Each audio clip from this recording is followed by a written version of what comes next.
नमस्कार। अब चर्चा करते हैं एडगर डेल के जो अनुभव शंकु है उसमें जो आपके स्तर बांटे गए हैं सीखने के लिए। जो प्रौद्योगिकी का प्रयोग, जो भौतिक संसाधन का प्रयोग करने की बात की गई है उसकी हम आज चर्चा करेंगे। तो एडगर डेल का जो सिद्धांत है वो शैक्षिक तकनीकी से आपका संबंधित है कि शिक्षा में शिक्षण के दौरान या अधिगम अनुभव प्राप्त करने के लिए किस प्रकार से जो हम टेक्नोलॉजी का यूज़ करते हैं वो प्रभावशीलता उसकी क्या होती है। तो बहुत ही कम समय में इसको रिवीजन करने का प्रयास करेंगे। तो इन्होंने जो मुख्य रूप से बांटा है, तो कई लोग इसको 5 स्तर में तोड़ते हैं, 11 स्तर में तोड़ते हैं, लेकिन हमको इसके बेस को जानना है कि वास्तव में इन्होंने कहा क्या है।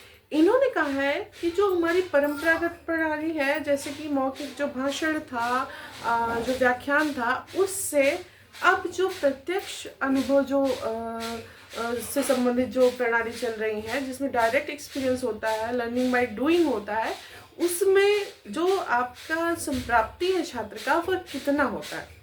तो इन्होंने जो दिया उसमें ये एक शंकु के रूप में दिया, पिरामिड के रूप में दिया इन्होंने। तो इसको इन्होंने ये माना कि जो सबसे उच्चतम स्तर है वो सबसे निम्न स्तर का आपका अधिगम अनुभव प्रदान करता है, और इस शंख का जो सबसे नीचे का भाग है वह आपका उच्चतम स्तर का अधिगम संप्राप्ति यहाँ पर प्रदान करता है। ये क्वेश्चन भी आ चुका है कि अधिगम के लिए जो डेल का जो मॉडल था उसमें सबसे निचले निम्नतम स्तर पे कौन सा आपका अनुभव दिया गया है। तो लोगों ने सोचा कि सबसे निम्नतम तो मौखिक है, तो उन्होंने ये दे दिया, जबकि ये जो पिरामिड है इसमें सबसे नीचे सबसे हाईएस्ट आउटकम देने वाला आपका प्रत्यक्ष अनुभव रखा गया है। तो अब चर्चा करेंगे इसके जो इन्होंने जो स्तर बांटा है। तो पहला है शाब्दिक, मौखिक या वाचिक। जैसा कि हम लोग नॉर्मली जब व्याख्यान देते हैं उस पे इन्होंने बात कही है, वह आपका जो अनुभव है वह मात्र 5% आपका बेनिफिट देता है छात्र को। मतलब उससे जो लर्निंग का लेवल है उसमें ज़्यादा इंक्रीजिंग नहीं होती, वो सबसे कम इफेक्टिव होता है। इसके बाद इन्होंने दूसरा दिया दृश्य अनुभव। जैसे आप ब्लैक बोर्ड, चाक और चार्ट का यूज़ करते हैं, मानचित्र का यूज़ करते हैं, तो ये आपका दृश्य अनुभव है। ये श्रव्य अनुभव, ये दृश्य अनुभव। तो यहाँ पे इन्होंने इसको दूसरे स्तर पर रखा, और लेकिन ये सबसे निम्नतम से थोड़ा सा अच्छा है, और लगभग 10% इसमें बताया कि ये इफेक्टिवनेस इसमें पाई जाती है। तो यहाँ पे दृश्य को सेकंड पे रखा। फिर थर्ड आपका था रेडियो। इसको श्रवणानुभव कह सकते हैं, लेकिन ये रिकॉर्डेड मटेरियल आपका होता है तो ज़्यादा बेहतर, त्रुटि रहित ये आपका माना जाता है। तो ये टेक्नोलॉजी जब हम यूज़ करते हैं तो हम तृतीय स्तर पे आते हैं। इसके बाद चतुर्थ स्तर पे इन्होंने स्थिर चित्र को रखा, जो आपका फोटो है, इन सब सारी चीज़ों को।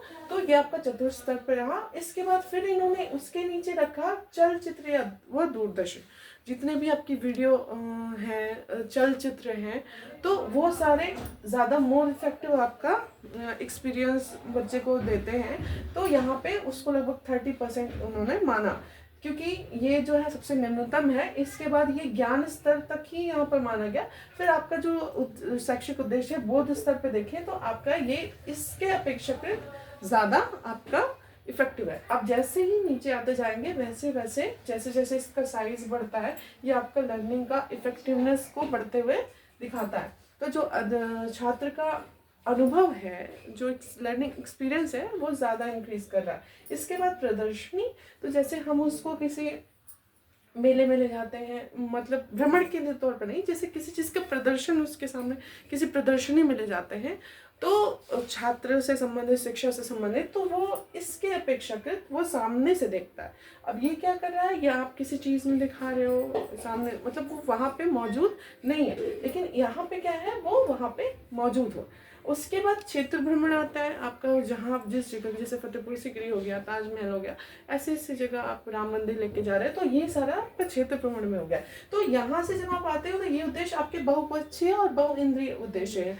यहाँ पे सिर्फ आपका विजुअल या हियरिंग नहीं काम करता, आपके अन्य आपकी इंद्रियां भी काम करती हैं। इसके बाद प्रदर्शन, जैसे आप प्रोजेक्ट या मॉडल आप उसको दिखाते हो एग्जैक्टली वैसा ही बना के जैसा कि है ना, तो वो उसको ज़्यादा मतलब उसके की पॉइंट्स को ध्यान में रखने के लिए, ज़्यादा उसके तरफ चीज़ की तरफ करने की तरफ अट्रैक्ट करने के लिए इफेक्टिव होता है। फिर इसके बाद नाट्य अनुभव, इसमें दो प्रकार का है। एक तो जो भागीदारी करते हैं उनको एकदम प्रत्यक्ष अनुभव होता है, जो नाटक करते हैं, और जो दर्शक हैं उनको भी अनुभव होता है, लेकिन लेस देन जो पार्टिसिपेंट है।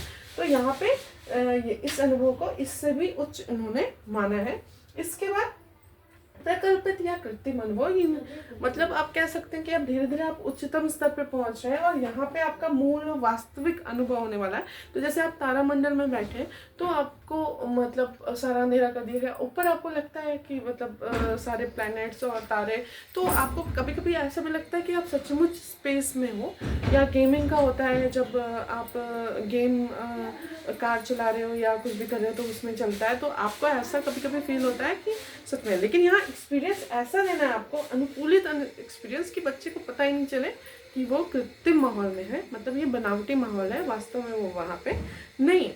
तो इससे भी अच्छा उन्होंने प्रत्यक्ष अनुभव, जैसे आप प्रयोगशाला में खुद एक्सपेरिमेंट करते हो, लर्निंग बाय डूइंग की बात यहाँ पे की जाती है, तो ये उच्चतम स्तर डेल के अनुसार माना गया है। और लगभग 90% इससे मोर, मतलब अदर देन जितने भी इन्होंने टेक्नोलॉजी का बताया है उसमें ज़्यादा इफेक्टिव इसको माना है, और बताते हैं कि इससे जो लर्निंग एक्सपीरियंस है वो 90% तक इंक्रीज कर जाता है। तो ये जो आधुनिक तकनीकी का प्रयोग है उससे संबंधित जो डेल का अनुभव शंख है उसकी यहाँ पर चर्चा की गई। और सबसे नीचे आपका प्रत्यक्ष अनुभव यहाँ पर, और सबसे ऊपर सबसे निम्नतम से उच्चतम तक जाता है।